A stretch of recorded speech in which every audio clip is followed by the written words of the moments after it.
Okay, so we're going to be starting chapter 6 today. And this is one of my favorite chapters.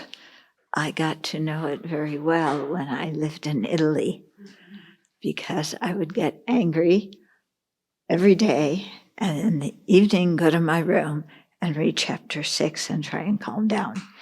And then the next morning go and get angry all over again. And, this was a repeated cycle. I thought I didn't have a problem with anger before I went there. And then I learned I actually did have a problem with anger. But at first I was sure it actually wasn't my problem with anger. It was that I was working with obnoxious people. And my anger was their fault. Yeah, and they should have known better and been more polite and more respectful and kinder. Yeah, they should be different than they are. They should not be macho Italian men. Yeah, and I had every right to demand that. You don't believe me? No, I understand. We all have that a similar story, don't we? About how somebody mistreated us and harmed us and made us angry. They made me angry. Yeah. So it's their doing. They made me angry because I was just, a cherub. So sweet. Yeah. And then can you imagine what these people did to have to make this very sweet, considerate, cherub-like nun angry? I mean, they must have really done something horrible. Which means that they're horrible people. Which means that I have every right to hate them as long as I live. And somehow hating them is going to make me feel good. Has hating anybody ever made you feel good? Some of you aren't sure. Yeah, think about it. Yeah, when we hate somebody, we are superior. We are right. They are wrong. They are inferior. Yeah, and we stay stuck in that hatred and in that anger, feeling I'm right, they're wrong. Yeah. And they've got to change. It's as simple as that. That was another thing my mother used to say. It's as simple as that. Yeah, did your mother say that? Yeah, somebody is a bad person. It's as simple as that. They've got to change. That's simple, isn't it? That they change. Yeah. Me? No, I don't have to change. Yeah. Because I can take pride in my victimhood.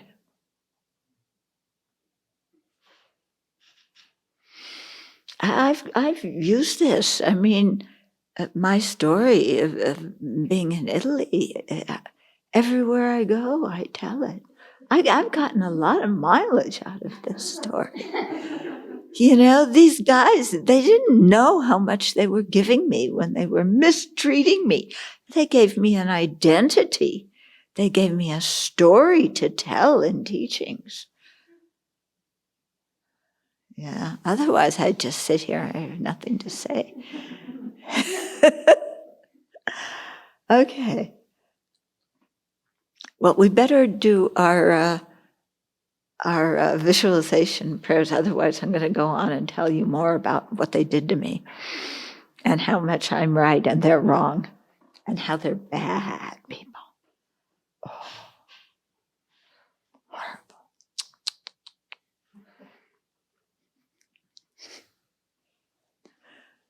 Okay. So you visualize all the holy beings in front, yourself surrounded by sentient beings. And those people that you just can't stand are right in front of you. So to see the Buddha, you have to see them too. And they're facing the Buddha.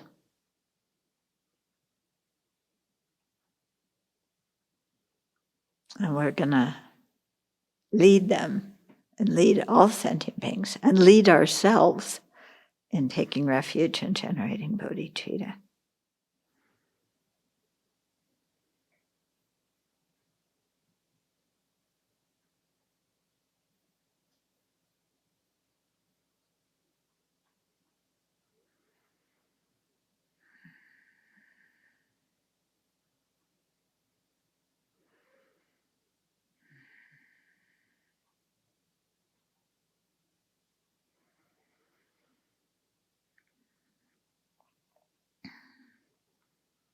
So let's cultivate our motivation.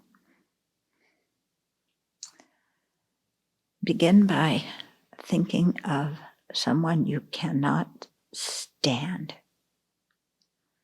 who you really are mad at and hate and don't want to have anything to do with. And as you think of that person or persons, feel the anger, the resentment, the hatred that you have towards them. What does that emotion feel like?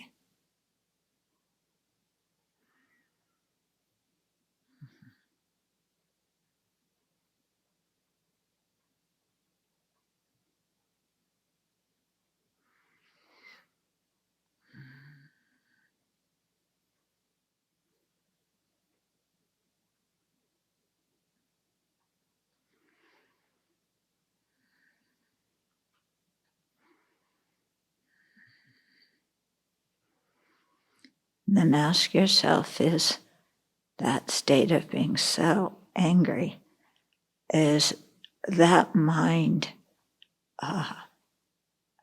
is it easy for that mind to practice the path? Is it easy for that mind to think about emptiness or to cultivate compassion?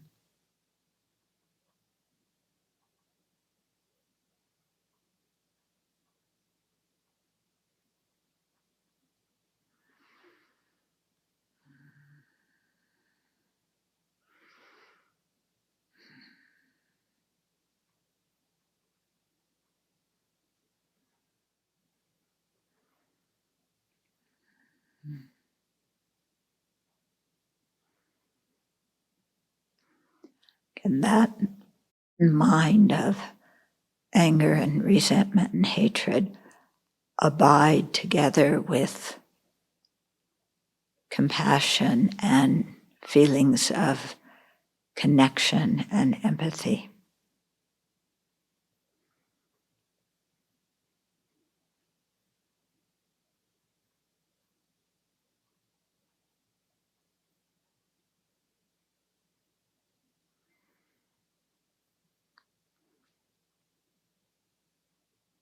When you even think of what it feels like to feel connection and compassion and empathy, is that feeling in your heart, mind, anything like the feeling of anger, resentment, and hatred?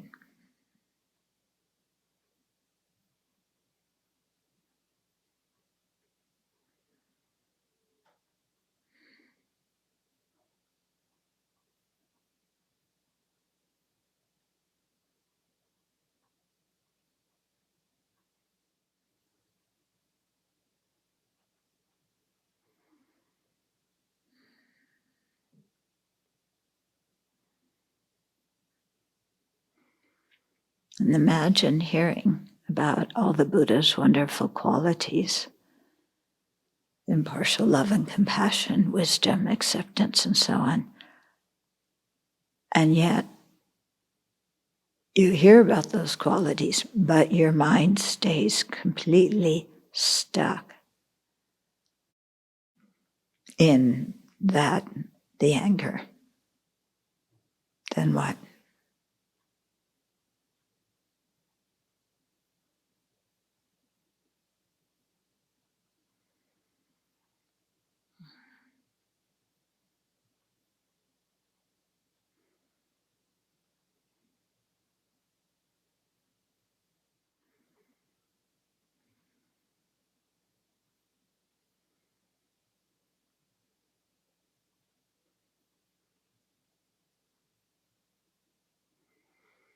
And what would it feel like to release the anger, the grudge holding? What would the feeling tone in your mind be like then?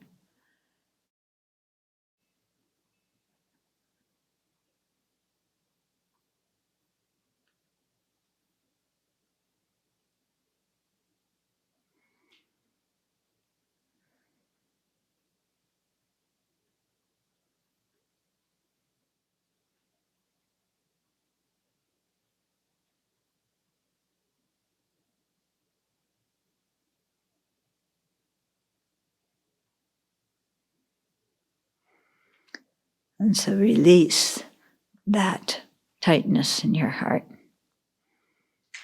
and try and get a feeling of bodhicitta and make that the direction you're going in.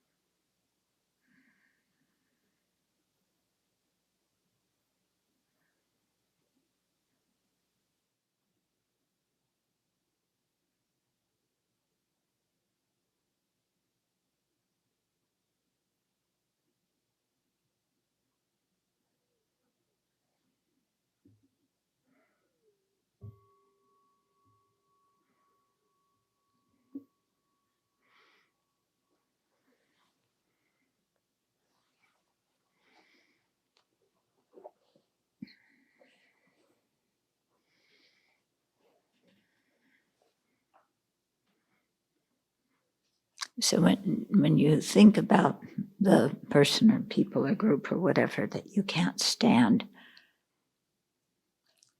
you have an image in your mind. Does that image change when you think about them at different times, or does it remain pretty consistent?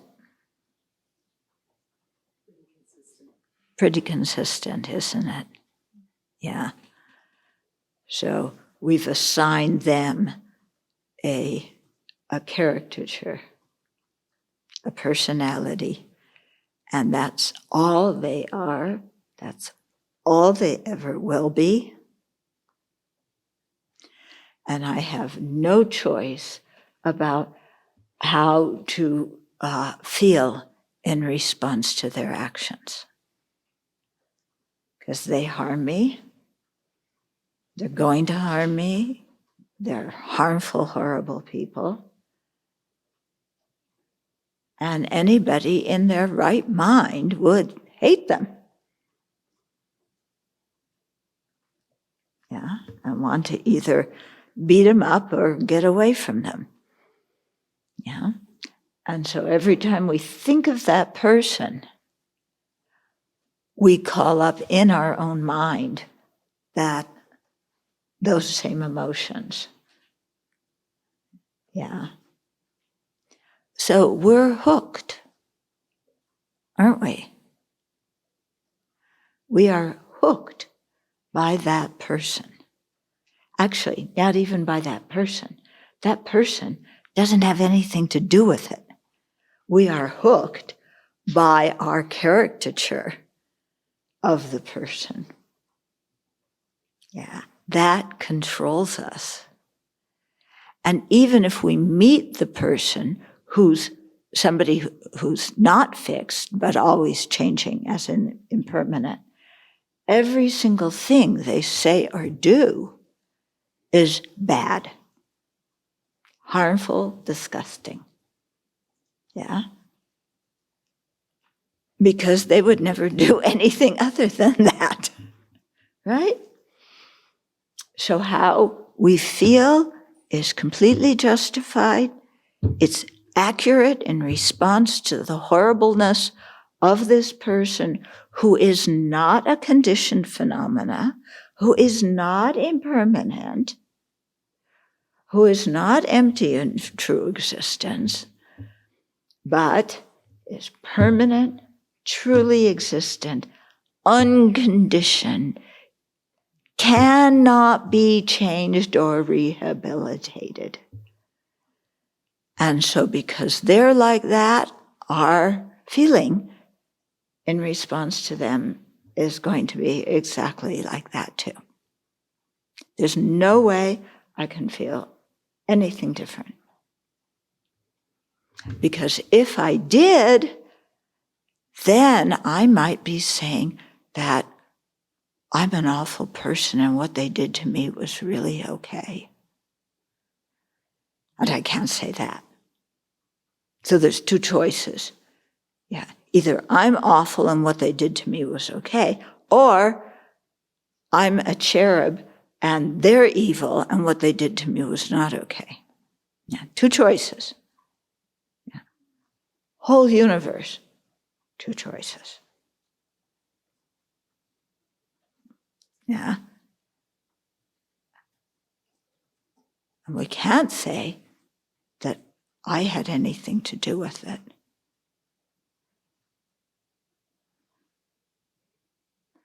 Yeah. Because if I said I had something to do with it, that would mean I caused it. That would mean I'm awful. Even if my part of it was just being there at that time, I didn't even say or do anything. Are you getting what I'm saying? You know, even you're just in the wrong time at the wrong place at the wrong time, and you get harmed. But we say, oh, there must be something wrong with me, or I must have done something wrong to be at that place, even though we had no motivation to be there. And it was just circumstance. Okay, so do you see what our mind does? How our mind is very hooked on blame, attributing fault. Nothing can be a situation with many diverse causes and conditions. Some are neutral, some are good, some are bad. It can't be like that. Yeah, if something harmful happened, one person bears responsibility. Yeah. We say, oh, well, it is a dependent arising. They, only them, they did it all. Okay. Is that the correct understanding of dependent arising? Yeah. So it's either them or it's me, and it's not going to be me. So it's going to be them. Yeah. And then however long we live, we just have that same feeling of repugnancy, every time we think of them. Even after they die and they no longer exist, we still hate them, even though we're hating someone who isn't even alive. Actually, the person we hated when they were alive wasn't alive either. It was completely what our mind was creating them to be. Okay. So this lies behind our prison system. You know, people can't be rehabilitated. Yeah, they're always bad and wrong. And, in our personal relationships, we may not have a physical prison that we lock people up in, but inside our own mind, we're the judge, we're the jury, we're the prosecutor. That person has no defense attorney. Yeah. So we prosecute them, we judge them as guilty. Yeah. We condemn them to the worst possible thing in the world, our hatred. That's how we're going to get even, by hating them. That's going to cause them suffering. Of course, they've gone on with their life. They're doing whatever they're doing. Yeah, they're not thinking of us all the time. But we, stay stuck, totally 100% stuck. Yeah. Okay. So, are there some disadvantages to holding grudges and being angry?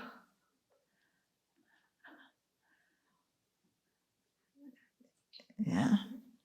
Are the disadvantages bad enough that you want to give up your grudge holding? Really? I don't know. Yeah, because we're afraid if we give it up, it means that, we're not punishing them sufficiently. Yeah. Our hatred is punishment. Okay. They deserve to be punished, even though they aren't even thinking about how much we hate them. They're thinking about other things in life. Yeah.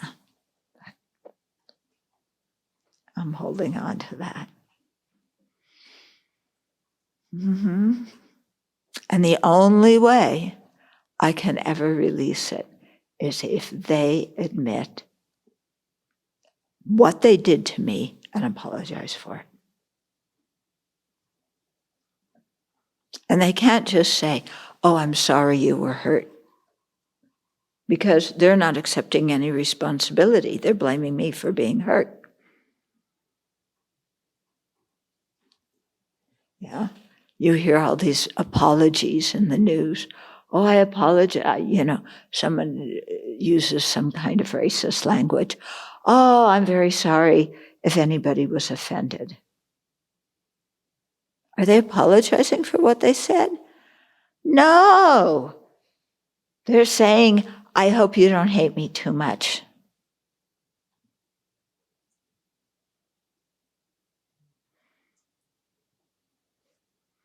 So if they apologize, it can't be like that. It's got to be a sincere, heartfelt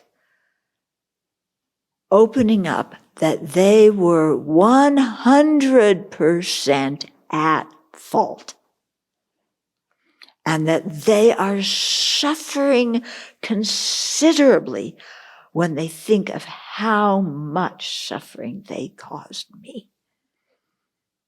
So that day and night they are miserable because of their remorse. Then maybe I will accept their apology. Because I am so benevolent and compassionate to these stinking, dirty, disgusting people who had the nerve to harm me. Okay, now what did Shantideva say about bodhicitta and compassion? I feel so inspired by that. I'm one of those very nice, compassionate people. Want to become a bodhisattva so badly. Have compassion for everybody. Right?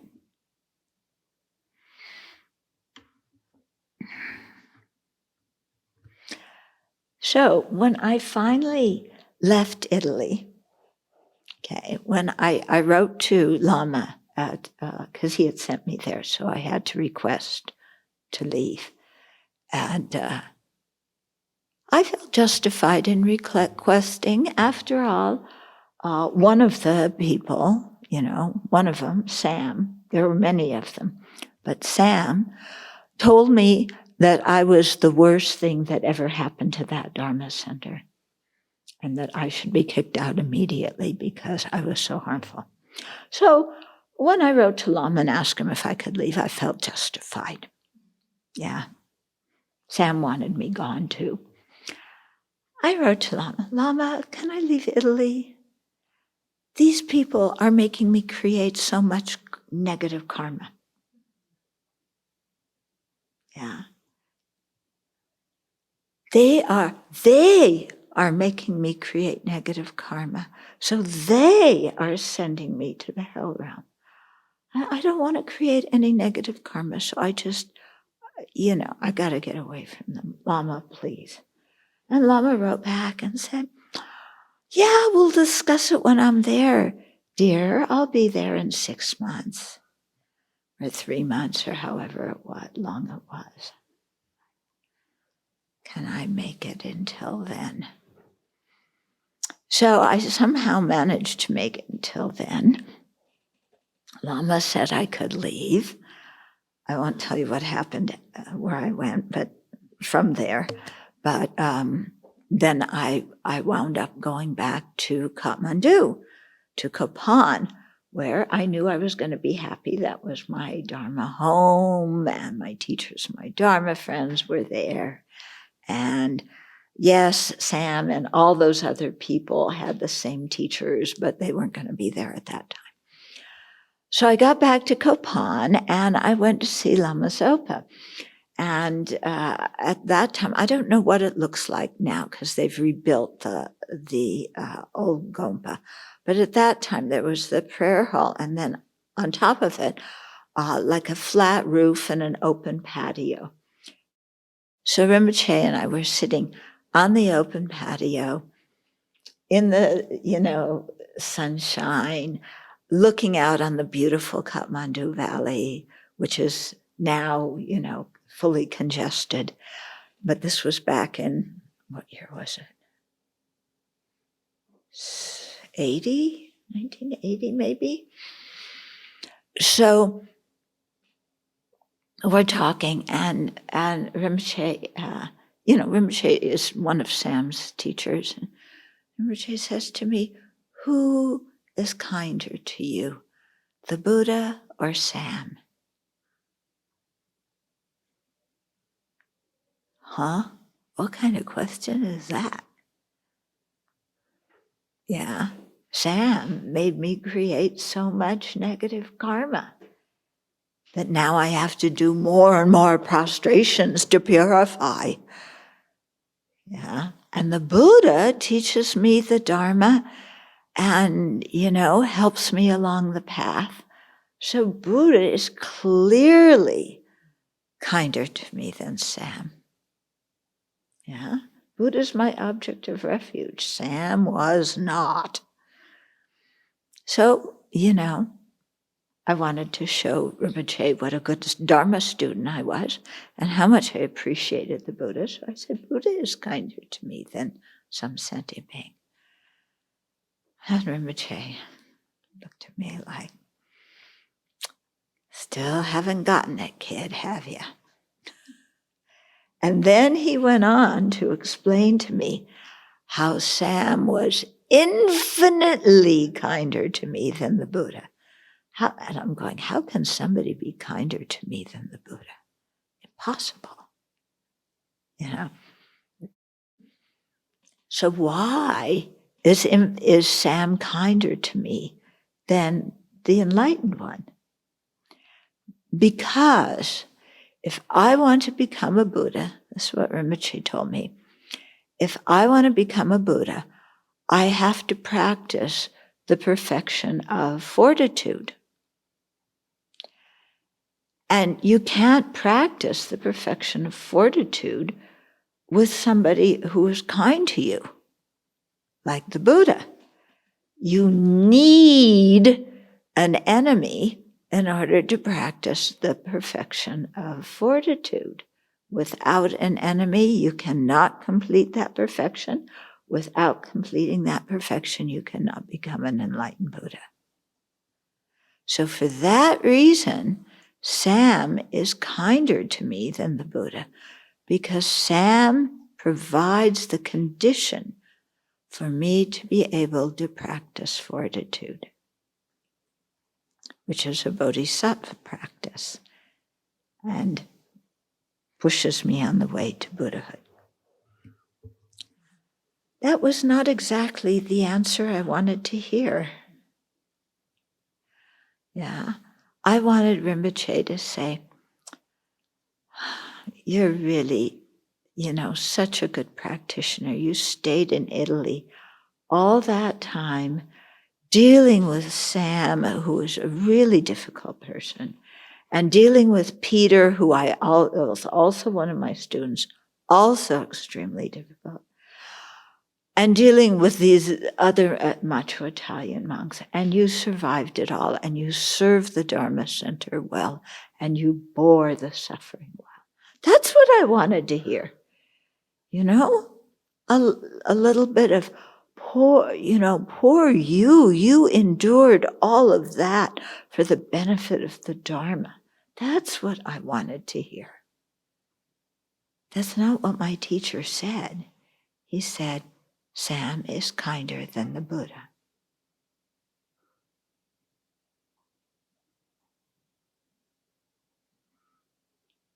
I could tell you some other things Rinpoche said that would send you through the ceiling, because I made the mistake of saying them once in a Dharma talk, and the people in that talk went directly through the ceiling. So I will not say that again in a public place. Just quoting my teacher, but people cannot stand it. Yeah, because Dharma is the opposite of our worldly way.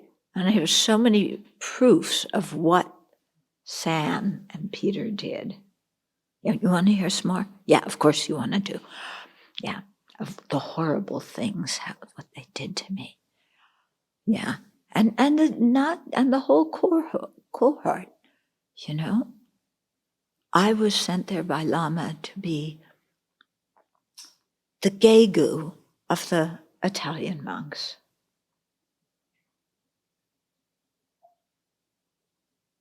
Gegu is the disciplinarian. Can you imagine macho Italian monks having a woman be their disciplinarian?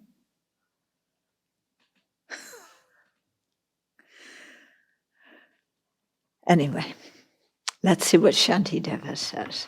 I'll save some of those stories for later, when you're really bored. Wake you up with my persecution stories. Okay, so here's what Shantideva says. First verse.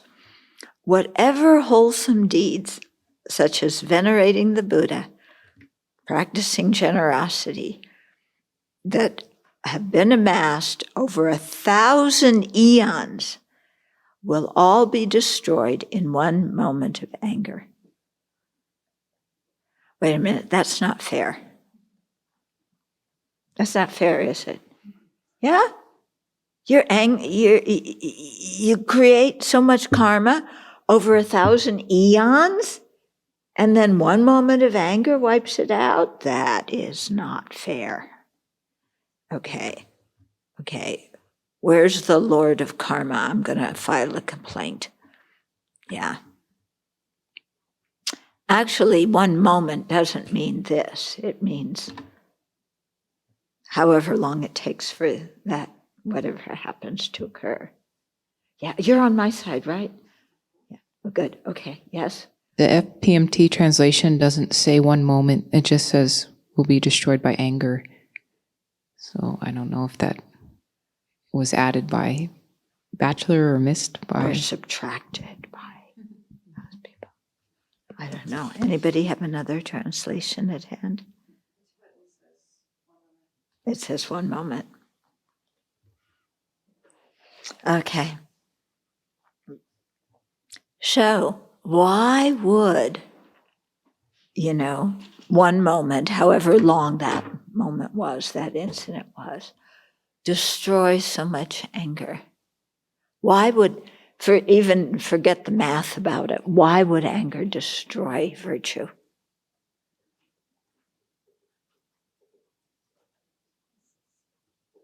Yeah. Especially, isn't righteous anger good? Isn't righteous anger virtuous? Somebody is being unfair, somebody is being unjust. You get angry, you step in, you're gonna,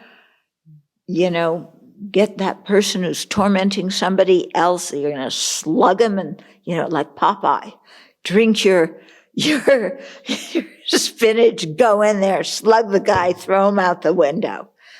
Okay. Isn't that good? You're righteously angry. So why is anger destroying virtue? Yeah, aren't you on the side of goodness? Yeah? No, you're just sitting there. So you must agree with me. No, somebody's disagreeing. There's so many reasons. One is that anger is harmful. Another is when your mind is in that place, there's no room for any compassion. Anger never helps somebody change. It only makes them feel bad and, they feel harmed. So it's not an effective method on any level. It's not effective, but it's still virtuous. No, it's not virtuous. It's harmful. Why? The people in World War II who vanquished the Nazis, wasn't that all virtuous? Yeah, wasn't. Oh, motivation. Well, they were motivated by standing up for Old Glory and freedom.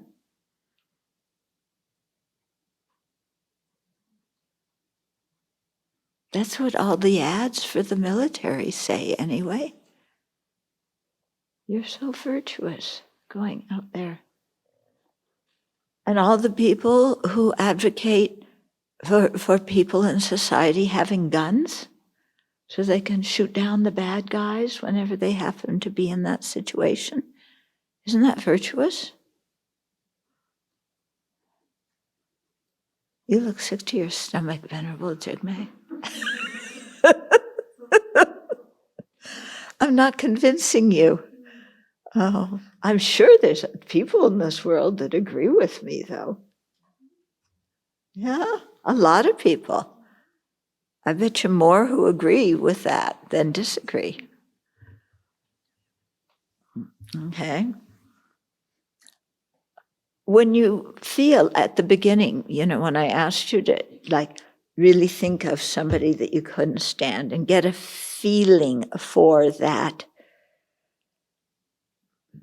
disgust or wrath or, whatever kind of negative feeling you felt towards them, you can see that feeling in your heart and the feeling of kindness, they just don't go together, do they?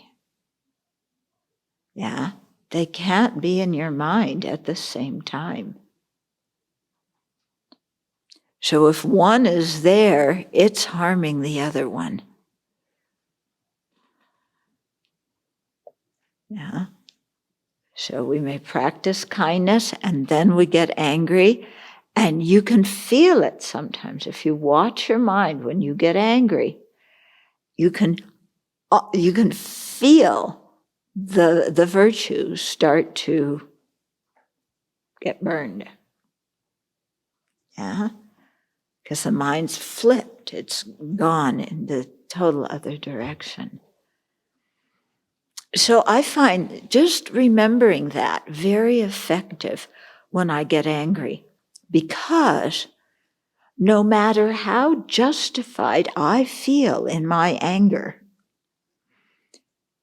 is it worth getting angry? The pleasure, quote, quote, pleasure of getting angry, the feeling of being right. Yeah. Is that worth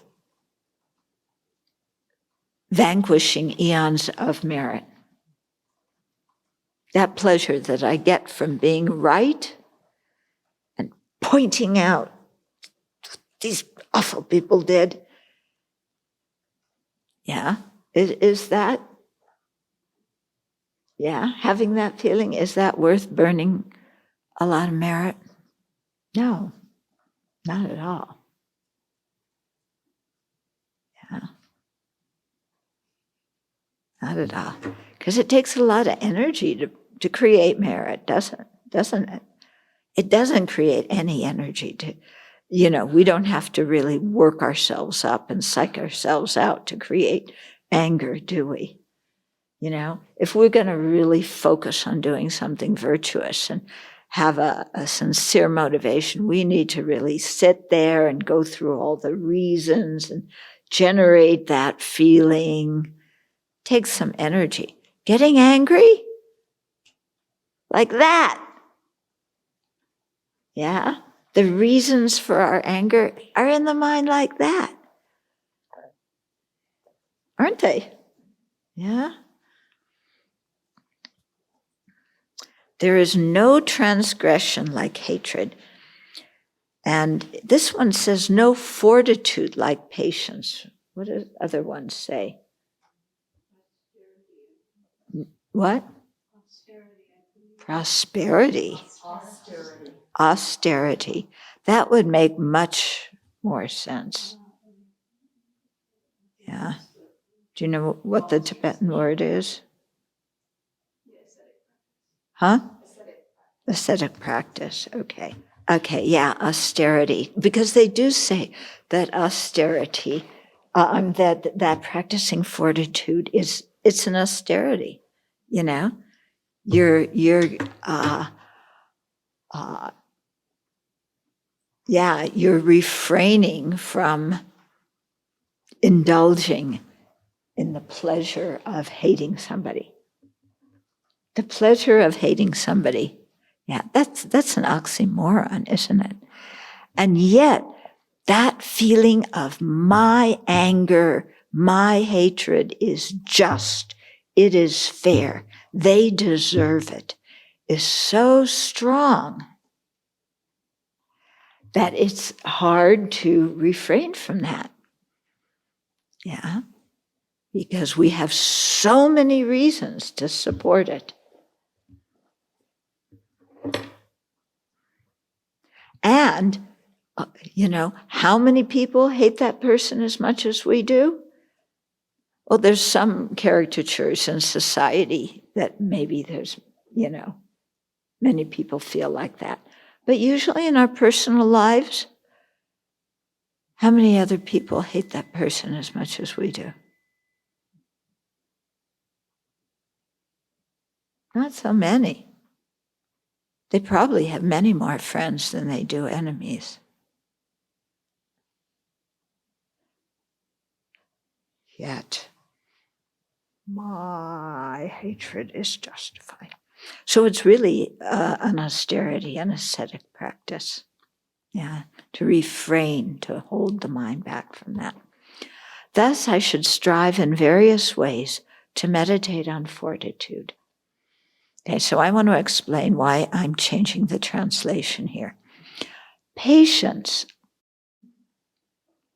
In English, the word patience often has the connotation of waiting for somebody.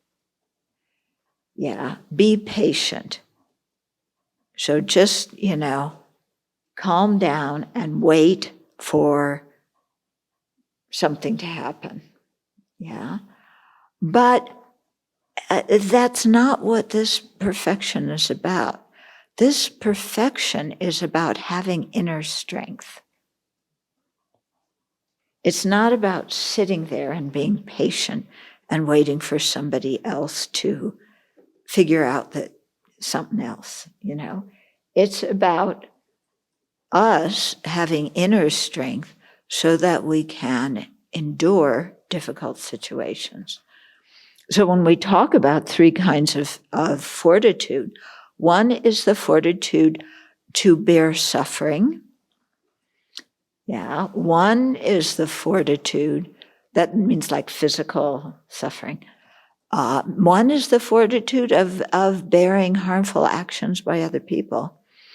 And one is the fortitude of practicing the Dharma. Okay. When I hear, I don't know about you, but when I hear the word patience, I don't get that sense of inner strength. I get the sense of sitting there and waiting. Yeah. And this is not that. This is something active. Okay.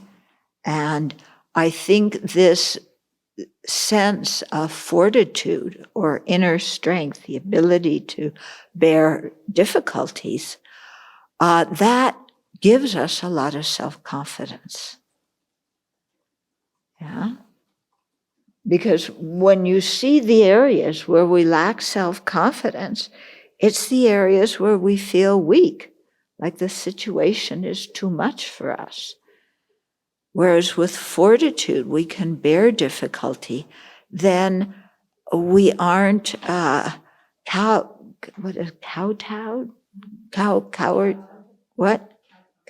by any situation. You know, we can face things, whatever they happen, no matter how difficult they are. And that's a really important trait, you know, just to be happy in this life, let alone, you know, to become a bodhisattva. Yeah. I mean, can you imagine a bodhisattva going, oh, but, you know, I don't feel like I can handle that situation. It's just too overpowering for me. Yeah. I mean, do you think a bodhisattva is going to face illness like that?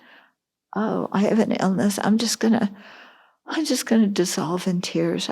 I can't handle this situation. Yeah. Or I can't handle this situation, so I'm going to blow it all up before it even starts. That's not bodhisattva action, is it? Yeah. Bodhisattvas have a tremendous sense of self-confidence. That's not arrogance. You know, what is self-confidence? To me, self-confidence is the feeling inside that you can handle situations in some kind of virtuous, practical way without those situations overpowering you. So there's some situations where we have confidence. Yeah. There's some situations where we don't have much confidence. Yeah, because we don't know what to do.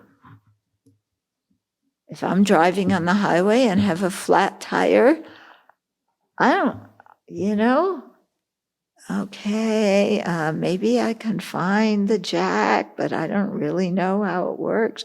I know how to wave somebody down and ask for help. Yeah, but I'd have a lot more confidence if I knew exactly what to do in this situation. Okay, so fortitude is what gives us this kind of confidence. You know, specifically here, it's the confidence to know that we can handle suffering situations, whatever Dharma practice brings up in our mind, and criticism and insult. Okay. My mind will not experience peace if it fosters painful thoughts of hatred. I shall find no joy or happiness. Unable to sleep, I shall feel unsettled. Have you ever not been able to sleep because you were mad at somebody? Because something happened that you didn't like, and you laid down, go to sleep, and you couldn't fall asleep. Because inside it was, they did this, and then they did that, and I have to do this, and this, I can't stand what they did, and I've got to stop it right away. And the mind is spinning. Yeah, when the mind is spinning, we can't sleep. Okay.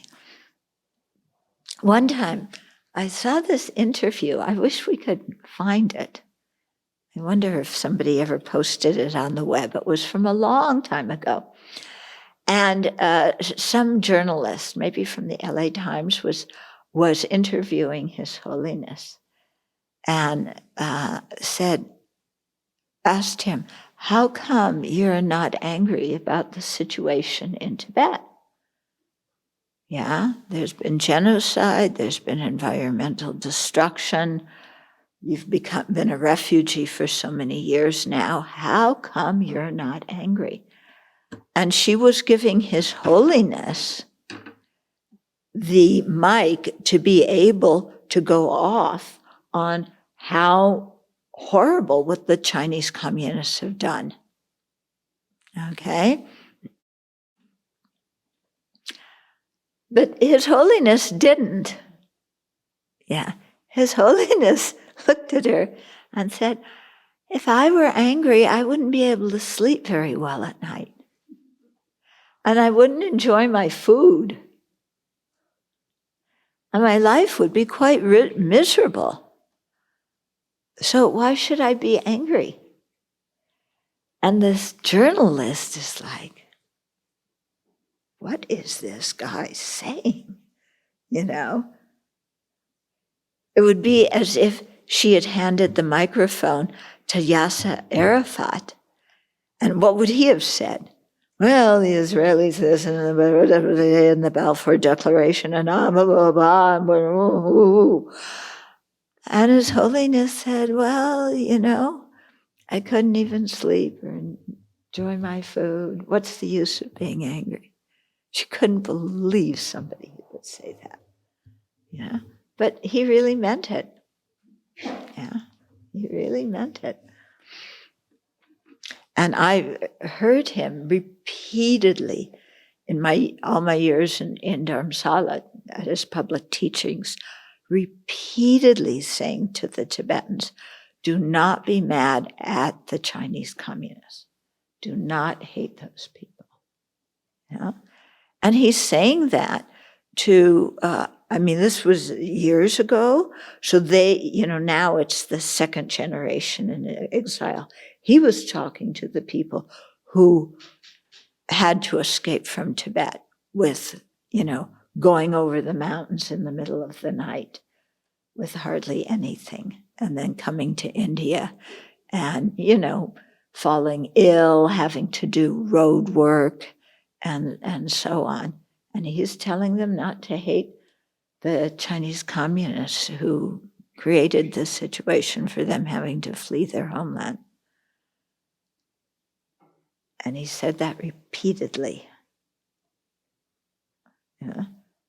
You don't hear other world leaders say that, do you? Yeah.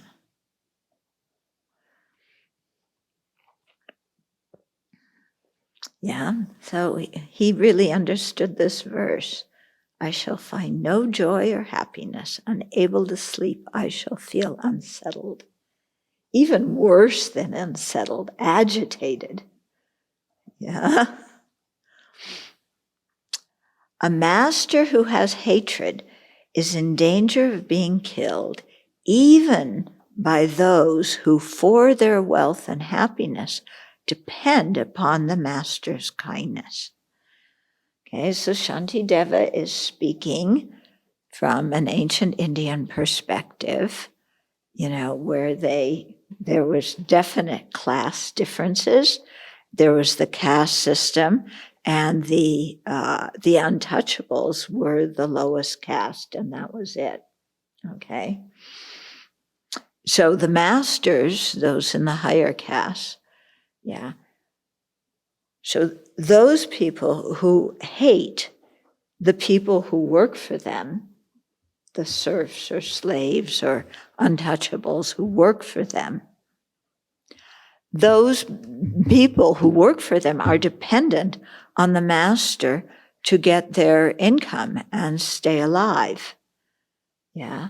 In the US, if you were a slave, you depended on the master to have food. If you were a sharecropper, you depended upon the landowner to have food. Okay. But what Shantideva is saying is, even though those people are under the master and depend on the master, if the master hates them and is unkind towards them, those people are going to rise up and harm them. The master is in danger to be killed. So even though those people depend on him for their livelihood, they're going to be so upset by his hatred and ill treatment that his life is in danger. Okay, yeah, you got it? Okay, so he's essentially saying, you may think you're a big shot, but be careful, check up.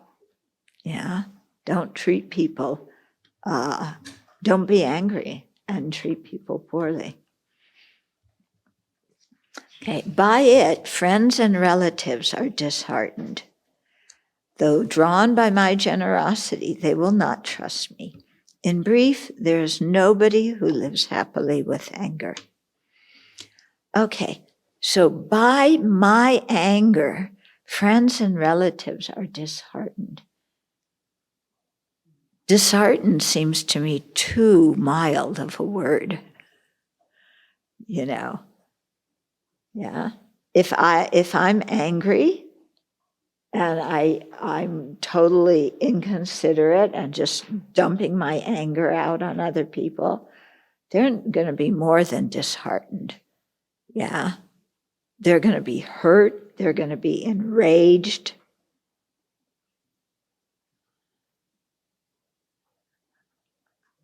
Okay. So you think about it, who do we dump our anger out on more? Strangers or our family and friends? Especially our family. Who do we dump on more? Family, isn't it? The people we are closest to, the people we love the most, are the ones that we dump our anger on the most. Yeah. We would never say to a stranger what we say to dear ones. Okay, you may give a stranger the finger or swear at them, but that's it. Yeah. With the people we know their sensitive points. And when we're mad, we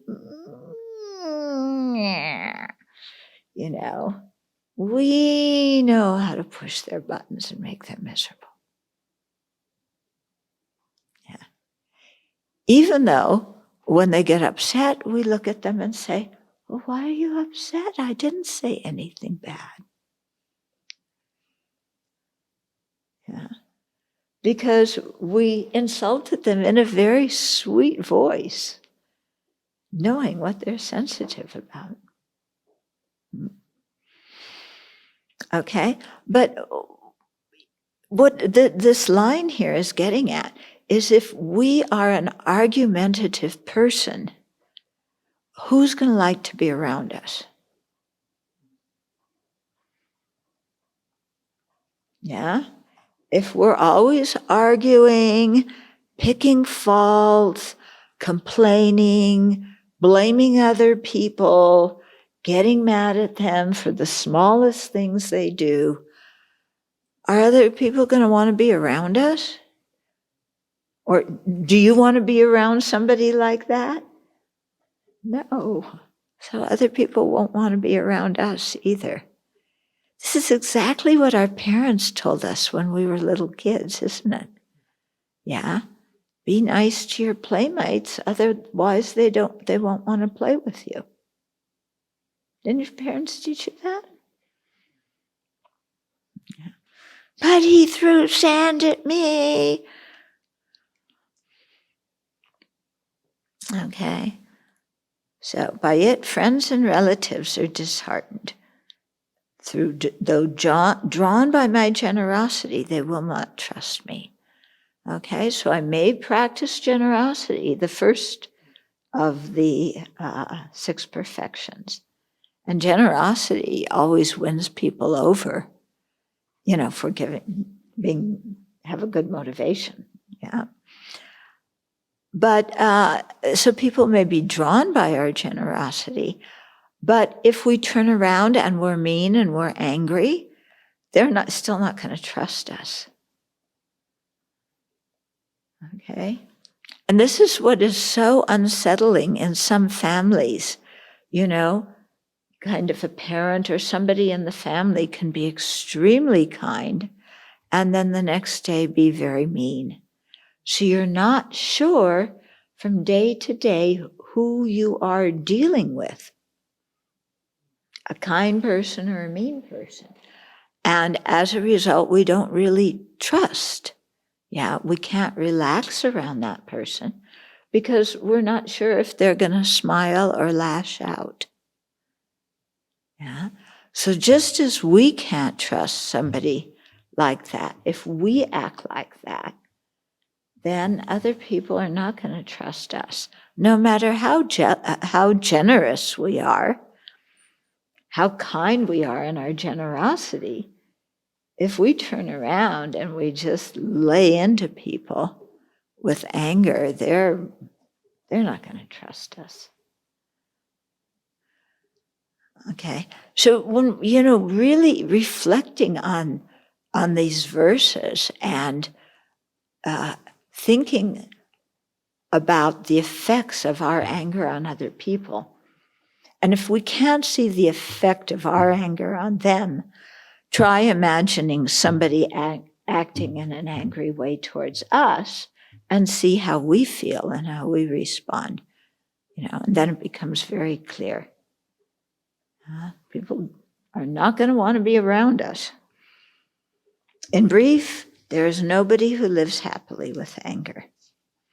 So we may stomp on other people, insult other people, humiliate other people, make them so afraid that they even go against their own values. Yeah. But inside our heart, we're not going to be happy. Because even though we may make people so afraid that they do what we want them to do, they don't like us. Yeah. They don't respect us. We don't respect people we're afraid of. Some people really confuse respect and fear. I find this a lot with the inmates, the incarcerated people I work with. Yeah, they think respect, if people don't kind of fear you, they're not going to respect you. Okay, so you've got to make people afraid by being very, a big brute. Look at the political climate in this country. Yeah, the more you can spill your anger out on other people and blame them and insult them and humiliate them, yeah, the more they just say, oh yes, we love you. Yeah, we're going to do whatever you say. This is what's happening in the country right now,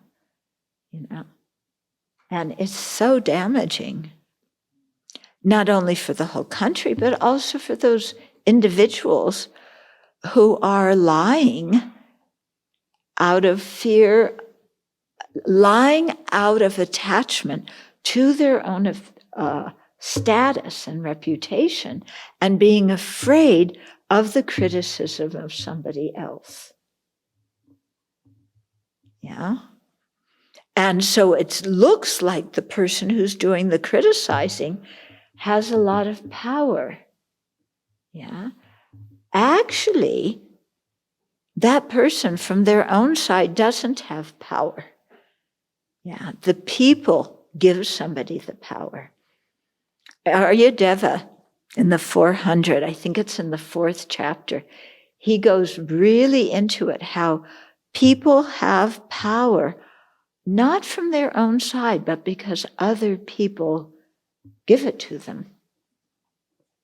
So if you can terrify people, they will give you their power. Then you feel powerful, but actually you have no power. You know, and as soon as those people get smart and say, forget it, I'm not playing this, what did Venerable Thubten call it? Dog and pony show. I'm not going along with this dog and pony show anymore. Yeah, then where are you? You're in the dog and pony poo. Okay, so there's nobody who lives happily with anger. Let's just stop here for a minute, and if there's questions or comments.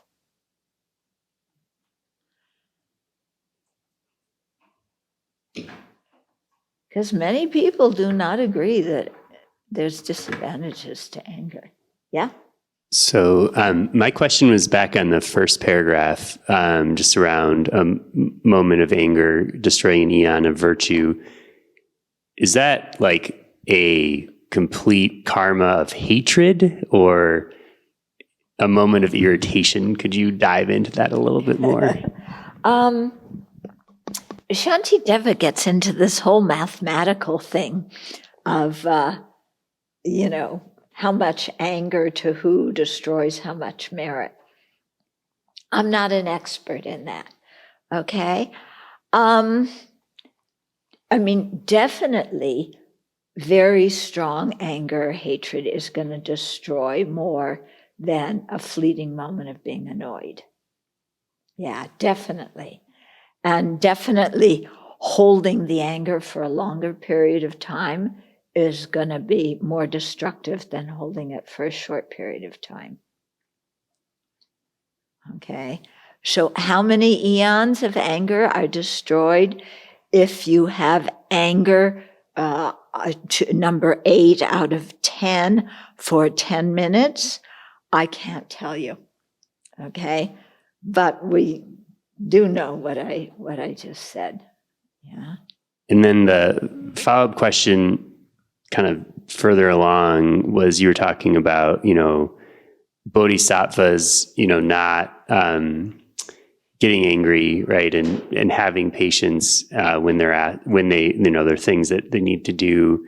And I guess like for me, the challenge is as I'm trying to build up my patience and build up my generosity and my capacity, and when I'm at the kind of edge, that growing edge, right? Yeah. Like how to work with that and what advice you have around that, right? Where if you find yourself really extending, to beyond a little bit where you can, and so you're getting that frustration frequently as a result because you've taken on a lot of things. How do you work with that? Okay, so you find that what you know intellectually about the disadvantages of hatred and anger isn't enough to make you stop being angry in certain situations, that your anger gets the best of you.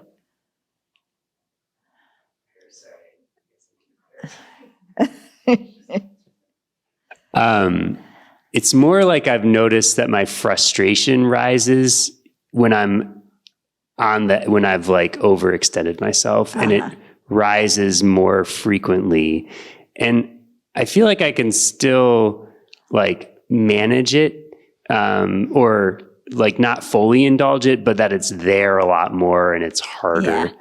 What you want to do, and we'll get into this later, is that anger, the fuel for anger is an unhappy mind. Okay. So if, you're stressed because you've taken on too much, if you're tired, you need to rest and have some space. If you're hungry, many people get very angry when they're hungry. So you have to see what kind of situations make us more unhappy and receptive to getting angry. And here I'm talking not about situations with other people, because if we're going into a situation with another person, but we're tired and we're hungry and we've been working for the whole day and all you want to do is rest, then it's going to be much easier to get irritated and upset. Yeah. So if you know that those kind of things, physical things are triggers, then to make sure, that you eat, have a consistent time of eating, that you get enough rest, that when things are too much, you say, I need to take some time. And when your mind says, no, but this is so important, I've got to do it, otherwise the whole world is going to fall apart, assure yourself that actually the world will not fall apart. You can take some time to rest and then go into the situation in a more refreshed way. And then, sorry, one last follow-up to that. The other reaction I find myself having is wanting to not get into those situations ever again, right? There's the that was overwhelming. Now I want my life to be really easy, right? And so do you have advice around just counteracting that kind of fear-based, self-centered mind of withdraw? That's a horrible situation. I don't want to be in that again. It's more like I took on too much for too long, and now I want my life to be easier, right? It's a kind of trying to shift life, but I notice within myself there are elements of it that are self-centered and fear-based that contradict my Bodhisattva vows. Okay. Yeah, then you got to see, try and work with that fear and that self-centeredness in your meditation. You may not be able to work with it in the actual situation, but at least in your meditation, maybe try and imagine doing the taking and giving, or try and imagine kind of overcoming that fear or that dislike, and imagine having some kind of equanimity and then just being able to carry that out. And so at least in your mind, you're working with those blocks that come up. And then take a break, because if, when our mind isn't strong enough, we can imagine that, but then if we put ourselves in the situation, we're going to get upset. Yeah. Mm-hmm. And sometimes we can't avoid the situation. Yeah. And then you just have to, work with your mind as best as you can before you go into it.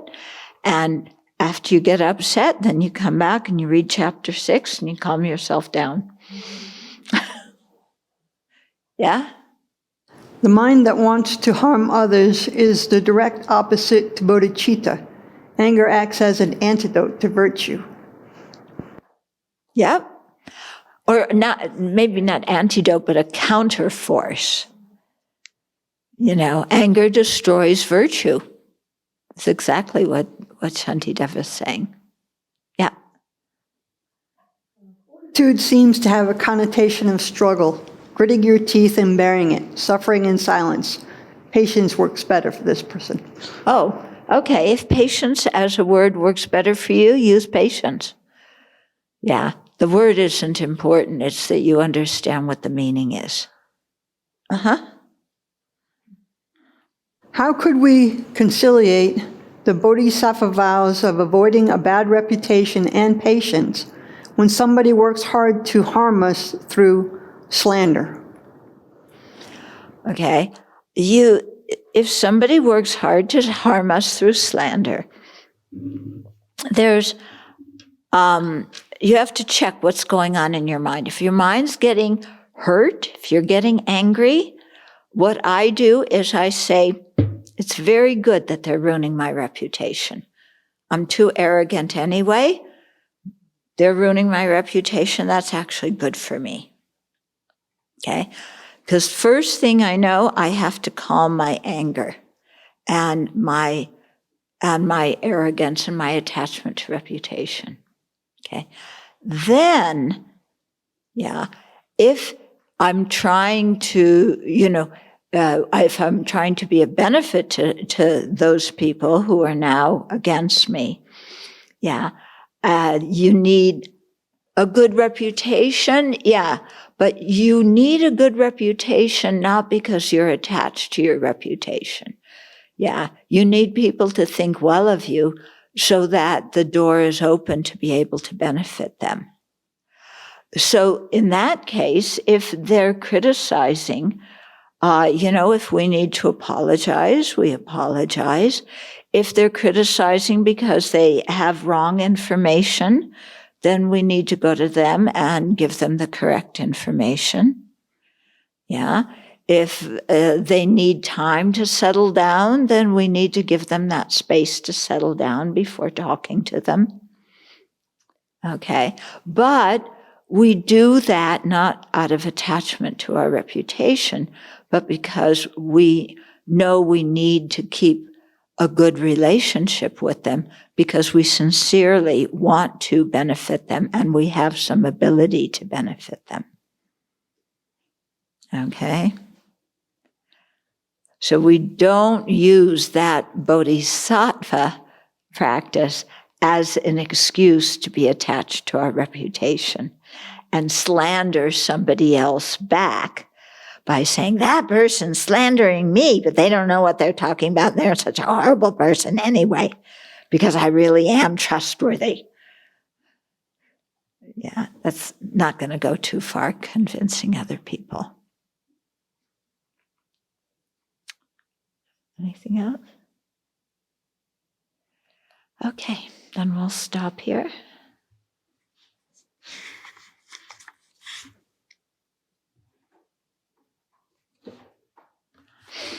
So spend some time thinking about the defects of anger and spend some time reviewing the big episodes of anger that you've had in your life and, what's going on that these situations are, what pattern do we find in those situations? Because then, and what are we thinking? What patterns of thought? Because then we'll know what to work on.